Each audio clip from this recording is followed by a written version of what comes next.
Welcome back to the Garage Guys. The monster of this week's episode will be this hunk of junk, the last weld on the lower rocker panel. And right after the intro, we're down to business. Spot welding the lower section of the rocker panel cover to the sill, every 30mm or a good inch and then some. As you can see right on the screen, it's a strict routine. Measure twice, center punch, drill and finally weld. Unfortunately, as life in the garage usually goes, none of this is going quite as smoothly as expected. So the current thing is, there's a small gap in between the sheet metal and the sill in some spaces. You can see a small shadow here. We use a C-clamp to make it as tight as humanly possible, but sometimes, because there's a lip here, the part of the C-clamp that attaches to the back can't fit. So we have a small scrap metal piece and try to finagle it wherever we need it. Hold it with our thumb and press it as tight as it humanly goes. The gap has become marginally smaller, small enough for us, so let's weld this one. Please enjoy those 3 tack welds and how comparatively smooth this works out. Because this will be the last time for a while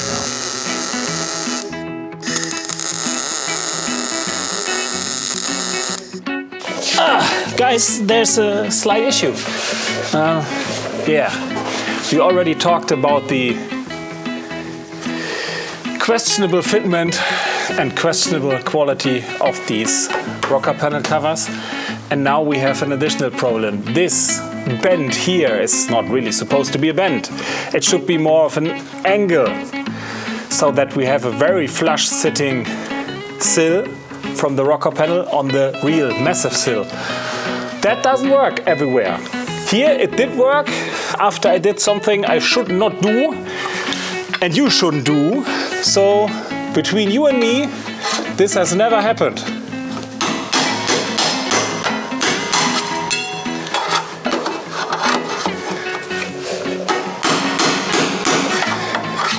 As you can see, it's not easy too, just because the arms of the car hoist, it's hard to use space where you don't have any and can't see shit. A few moments later. Let's see how much pressure we can put on. Okay, I see the sill's bent too. Again, with the grip wise, we use a little spacer to see if we can put more force onto it. But what ends up happening is that it tends to slide off. As you can see here. Take a look, it's on, but it will jump off any moment now. Or not, because it's hanging on the backside. But you get the gist. So I know it's not enough, I need to do more hammering. More hammer time. And the thing is, how do I do that without injuring myself? 1 hour later. So that might be already it. Might be. Fingers crossed. Another try. Does look close. Nope. There it goes. Maybe if I put it directly onto this. Nope. There it goes. That's not me. That's just the force of the clamp pushing itself down. Ow! Oh, guys, I hate this so much. You can't believe it. I rammed a vice grip into my head. Oh, I'm already wearing a cap, but it hurts like a mule kicking. This really sucks. How the do I get this sucker to stick? So there's, in addition to that, there's one of the angles we put on. That's shitty too. So up to, or is it? I can't see, I don't know. No, it's not. The angle starts, again. piece of shit. The angle starts here and there's nothing. There's no angle. There's a huge gap. I can't weld it like that. That won't work. This thing needs to be on there. There can't be an air gap.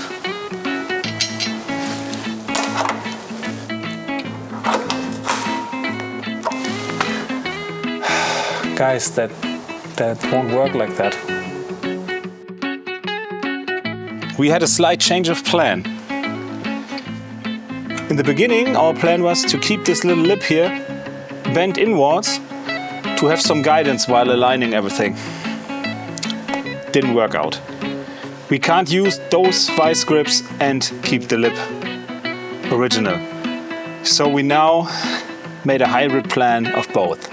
We keep the lip where we can, and where it's not feasible, like in those spots where we can't hammer in the rocker cover panel enough, we use a pair of those vice grips to clamp ourselves upwards as far as we can.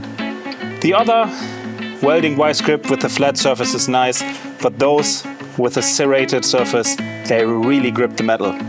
And that's what we need here. So, as you can already hear, the welder's back in action. We need a good ground, and then let's do the next 3 tack welds.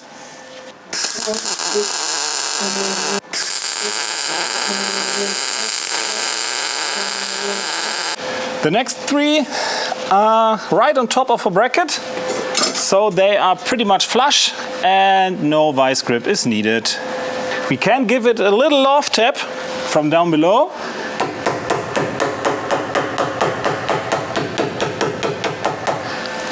Which is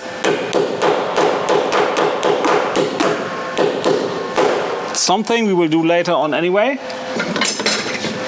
But at this moment in time, I just love hitting with a hammer to get my anger issues out.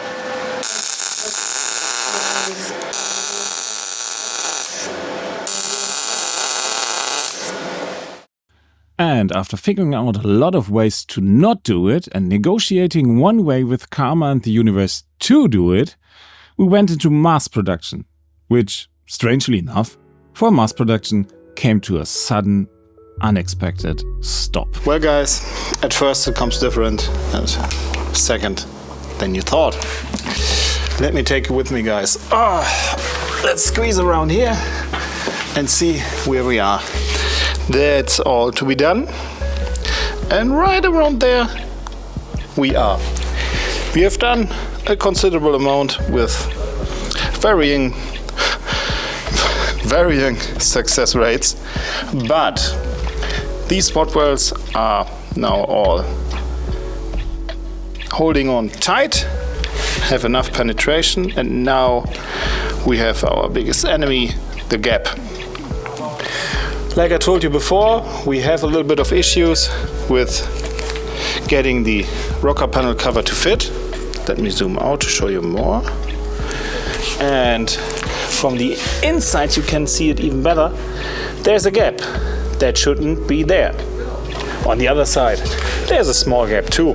That's not the main issue, but it's considerably smaller.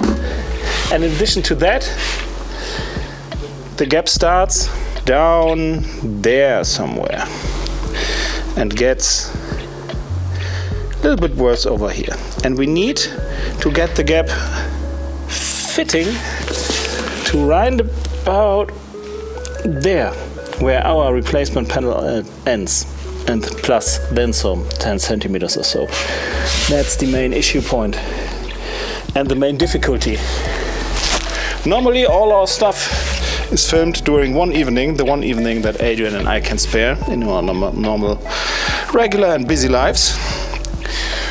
Today, this is going to be different. I'm going to leave it here to stay a little, calm down a little, and I'm talking about the car and about me. And then maybe tomorrow do the rest. So, sleep tight guys, see you tomorrow.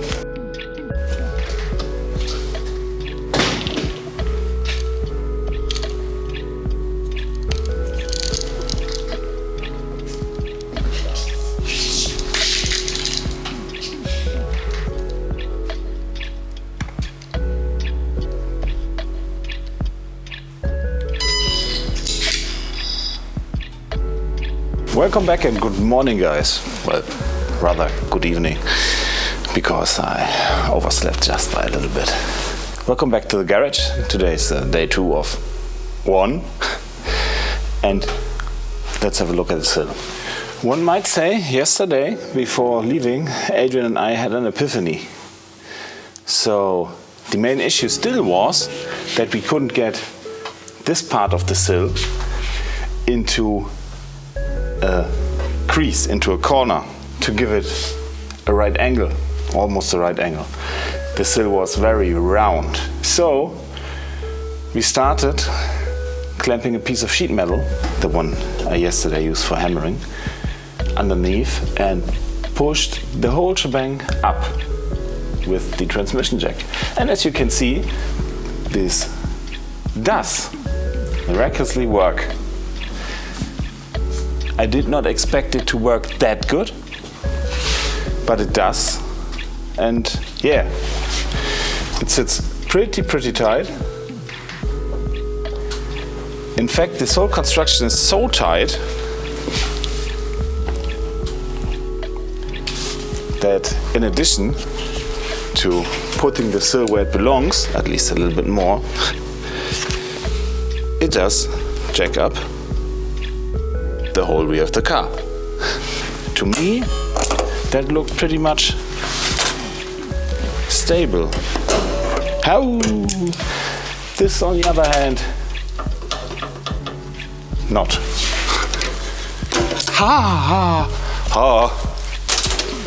That jumped against the side of my finger. There is tension still in the metal. Holy jeebus.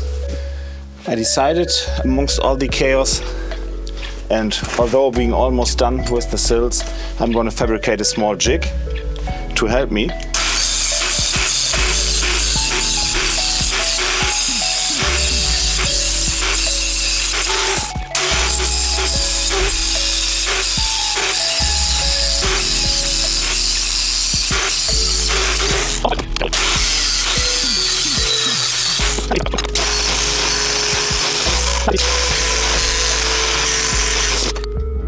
Something like that. Let's get the welder ready. Of course, we need gun, and then we need lightning from the wall. If I manage to nail that in. Now there's live. Now we need this thing. Obviously, ground. To daddy. The ground is still on the car. Whoop. And around the transmission jack. Yep. Getting stuck on the transmission jack.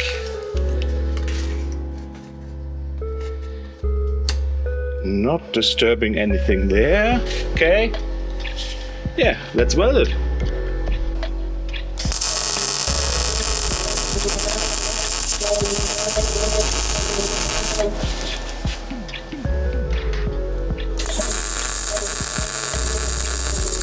Just a little cold plunge later, we should have a fit. And now the question is, does it work like advertised? Let's pump it up where we want it to be. So this is where the clamps are supposed to come in handy.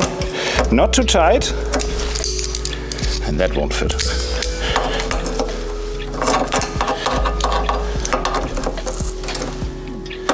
Not too tight,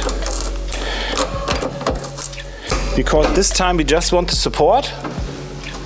That's already too tight. Already too tight. We just want the... Oh, jeebus! We just want the guidance. Oh, yeah. Yes, you see what I mean? And now it just jumps away. We need the guidance of the clamps without any of that clamping pressure. which is actually pretty much for the welding clamps the optimal usage, because they have no serration, nothing. The only thing is, will they stay in place? Yes, it works!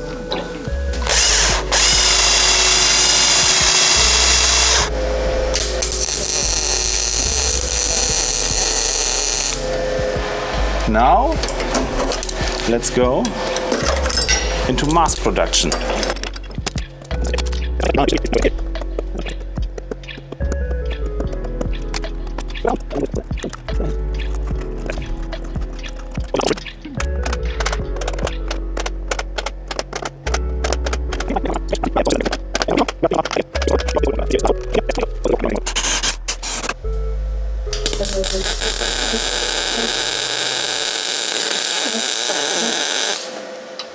After hiking the amperage up to 80 amps down the sill to get cleaner, deeper welds, I really started wondering why they suddenly went to crap again. That wasn't good. Adds too much voltage, I assume. It took me far longer than I care to admit to realize I'd hit the section where I was welding back onto old metal again. That's better, because I fucked it up. I gotta suffer. God gaveth, God taketh.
Look, I know, this was a marathon episode, packed with endless dry content, tight spaces, and a vocabulary of curse words usually reserved for ancient sailors.